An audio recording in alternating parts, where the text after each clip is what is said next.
Hello friend, welcome back to my channel. আশা করছি তোমরা সকলে খুব ভালো আছো, আমিও ভালো আছি। তো আজকে সকাল সকাল ঘুম থেকে উঠে দেখতেই পারছো আমি বসে গেছি ঘরের মধ্যে পড়াতে। কি করব, কিছু করার নেই। এখন বাজে প্রায় 7টা, বাচ্চাটা চলে এসছে। আমি তাকে পড়িয়ে নিচ্ছি কারণ আজকে একটু বেড়াতে যাওয়ার কথা আছে। কোথায় যাব? মামার বাড়িতে, কারণ আমার মামার ছেলের মেয়ের বার্থডে, মানে আমার মনার বার্থডে। তো সেখানে যেতে হবে। তো সকাল সকাল তাড়াহুড়ো করে সব কিছু মা গোছগাছ করছে, নইলে লেট হয়ে যাবে। তো আমি পড়িয়ে টড়িয়ে ছুটি দিয়ে পুজোটা দিয়ে নিলাম তাড়াতাড়ি।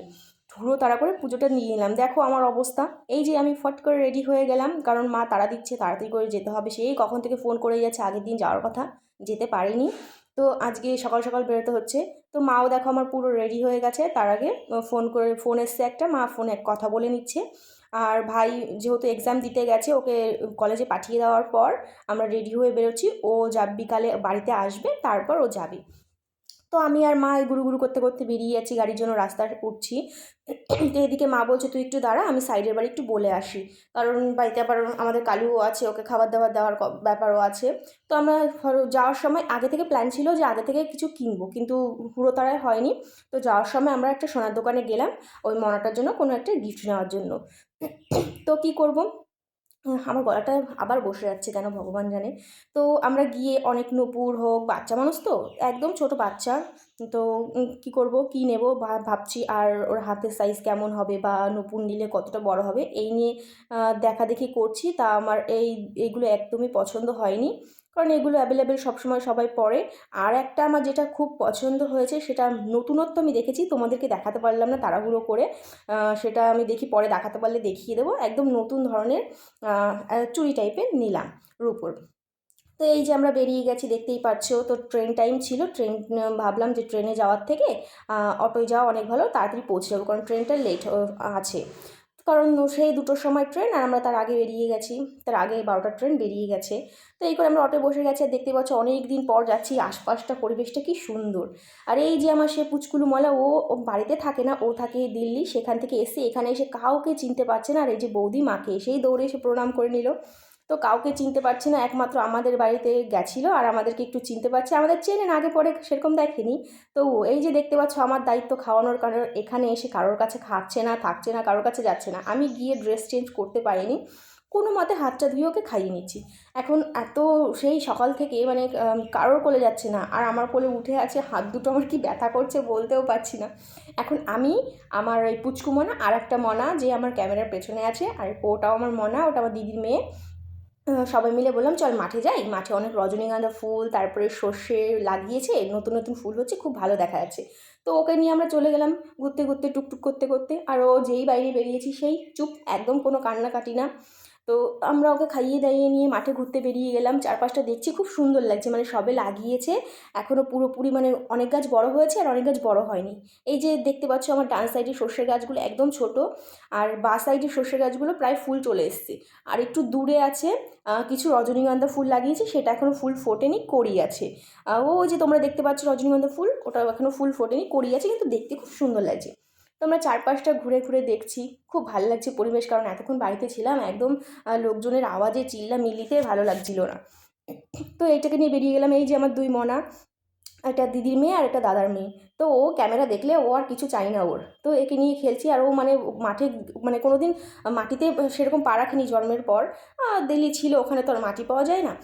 তো ও মাটিতে যেই বসিয়ে দিলাম, ও এত সুন্দর করে খেলা করছে, আমরাই অবাক। বলছি আমরা দুটো বডিগার্ড, তুই খেলা কর, আমরা পাশে মানে গরমে ঝিমিয়ে গেছি, বস থাক। তো ও কান্নাকাটি করছিল, ওর ওপরে সোয়েটারটা খুলে দিলাম, আর ও মাটিতে বসে সুন্দর স্বচ্ছ ভারতের মতন অভিযান করছে, মানে সব দুর্বাগুলো পরিষ্কার করে দিচ্ছে। আর ওর কোনো চিন্তাই নেই যে এখানে কি হচ্ছে না হচ্ছে। আর এখানে সর্ষে গাছগুলো ছিঁড়ছিল, আর আমরা বলছিলাম যে দেখ, যার জমি ছিঁড়িস না, তোকে তো কিছু বলবে না, আমাদের আটকে রেখে দেবে। তো ও তো কোনো কথা কানেই দিচ্ছে না, ও ওর মতন কাজ করে যাচ্ছে। আর ওই যে আমি আর মনা মিলে ওকে হাঁ করে দেখছি যে ও কী করছে, যে মানে ও আমাদের পাত্তাই দিচ্ছে না, যে আমাদের সঙ্গে এসছে কি আমাদের চেনে, পাত্তাই দিচ্ছে না, ও ওর মতন কাজ করে যাচ্ছে। তো এইভাবে আমরা গল্প করছি, দেখছি, আড্ডা মারছি, মারতে মারতে বাড়িতে চলে এসেছি। এসে আমি আর মনে ক্লান্ত হয়ে গেছি, কারণ মাঠে প্রচুর রোদ ছিল। এসে আমরা বসে একটু ফোন ঘাটাঘাটি করছি। তো এই যে রাত হয়ে গেছে, প্রায় আমাদের সাজগোজ রেডি। তা হঠাৎ হঠাৎ প্ল্যানটা হয়েছিল, যেহেতু এই আজকে ওর 1 বছর পূর্ণ হচ্ছে। তো অনেক রিলেটিভ আসতে পারেনি, যেহেতু আমার যে মনাটা বড় মনা ওর মাও আসতে পারেনি, যেহেতু ওর নিজের পিসি সেও আসতে পারেনি, তাই বললো মিডিয়ামভাবে করা হোক, খুব বড় করেও করছে না, খুব ছোটো করেও করছে না, যেহেতু 1 বছর না করলে হয় না।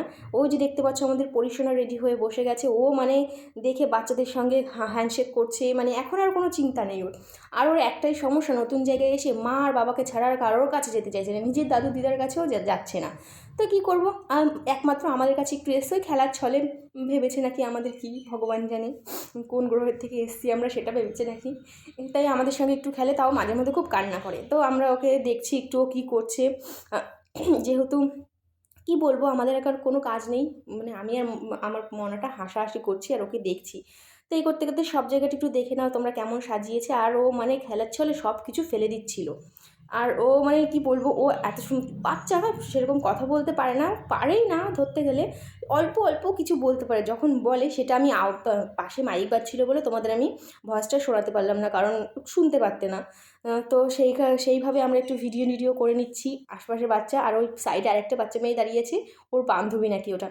তো অনেকে এসে এসে গিফট টিফট দেওয়া শুরু করেছে, তা ওর হাতে দিতে গিয়ে আবার দিল না, যে ফেলে দেবে ও, মানে ওই দেখো বাবা ছাড়া ওর কোনো গতি নেই, ও বাবা ছাড়া কোনো ওই কোথাও যাবে না, আর ওর বাবা যে কোনো কাজ করবে ওকে রেখে সেটাও পারছে না, সব ভাঙচুর করে উড়িয়ে দিচ্ছে।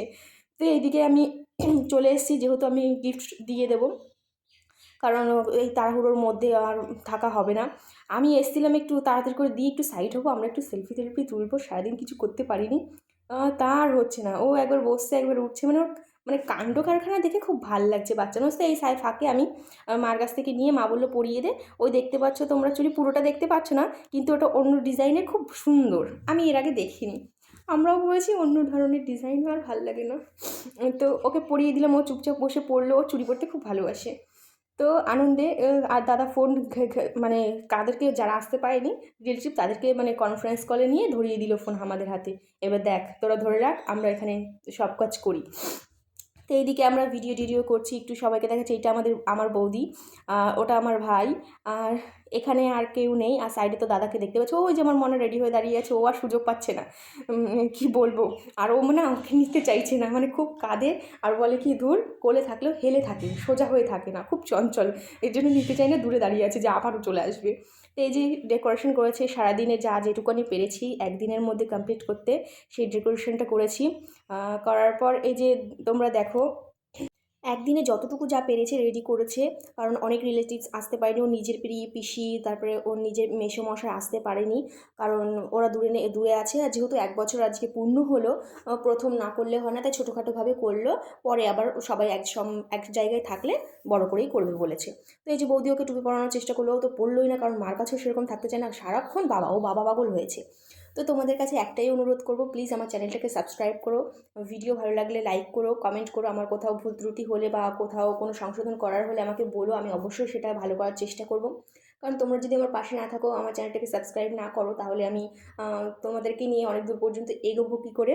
তো এই করতে করতে কেক কাটতে বসে গেছে, তো ওর হাতে চাকু দিয়েছে, ও আগে চাকুটা পর্যবেক্ষণ করে নিচ্ছে ঠিকঠাক আছে কিনা সব।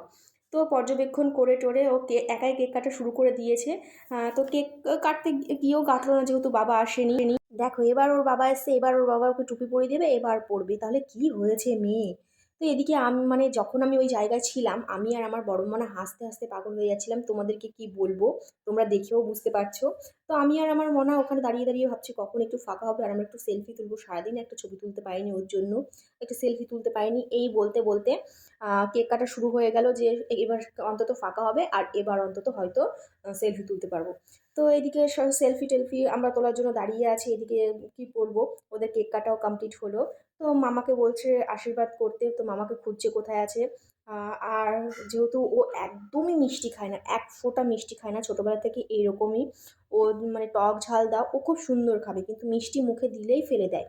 তো যেহেতু ওর দাদু আর আমার মামা ওকে আশীর্বাদ করা শুরু করে দিয়েছে, ও চুপচাপ একটু বসে আছে, যেহেতু দাদু গুরুজন ব্যক্তি। তো আশীর্বাদ করতে করতে ওর মুখে দেখবে একটু পায়েস দেবে, ও মুখে নেবে, কর্তব্যটা পালন করবে, কিন্তু ফেলে দেবে, এক ফোঁটা খাবে না। এইরকম মেয়ে, ছোটোবেলা থেকেই ডায়েট কন্ট্রোল করছে, আর আমরা বাবারে বাবা ডায়েটের নামে উড়ে চলি, জীবনে কন্ট্রোল হয় না ডায়েট। তো এইভাবে ওকে আশীর্বাদ সেরে নিচ্ছে। যেহেতু পরপর মামার পরে মামিও আশীর্বাদ সেরে নেবে, আর অন্যান্য যারা আশীর্বাদ করবে তারা করে নিয়েছে। তো এবার মামিও চলে এসেছে আশীর্বাদ করতে। মামি এসে মানে ও মামি আসার পরেও মামি আর আশীর্বাদ করবে কি, মামিকে আগে দেখে নিচ্ছি, ফোঁটাটাও ঠিক করে দিতে পারলো না। তো এদিকে মামি আশীর্বাদ সেরে নিচ্ছে, আর অন্যদিকে খাবার দাবার দেওয়া শুরু হয়ে গেছে, কারণ অনেক বাচ্চারা এসছে, তারা বাচ্চা মানুষ তো, অনেক রাত হয়ে গেছে, ঘুমিয়ে পড়ে, অনেকে চলে যায়। তো এদিকে আমরা এবার সুযোগ পেয়েছি একটু সেলফি তোলার, তো একটু সেলফি তুলে নিচ্ছি। দেখতেই পারছো আমাদের সারাদিনের অবস্থা কীরকম হয়ে গেছে। তো এবার সেলফি তোলার পর খেতে বসে গেছি, খাওয়া দাওয়া দাওয়া খেতে বসে তো মনে ছিল না ভিডিও করার কথা, একদম অর্ধেক খাওয়া হয়ে গেছে, তখন ভিডিও করেছি। ফ্রাইড রাইস, চিকেন কষা, অনেক কিছু দিয়েছে। তো খাওয়া দাওয়ার পর আমরা মনাকে নিয়ে চলে এসেছি, খেলাধুলো করছি। তো দেখতেই পাচ্ছো ও এখন আর ফ্রি, কোনো ইয়ে নেই। তো এই করতে করতে আমরা খেলাধুলো করি, আর এখানেই ভিডিও শেষ করছি, টাটা।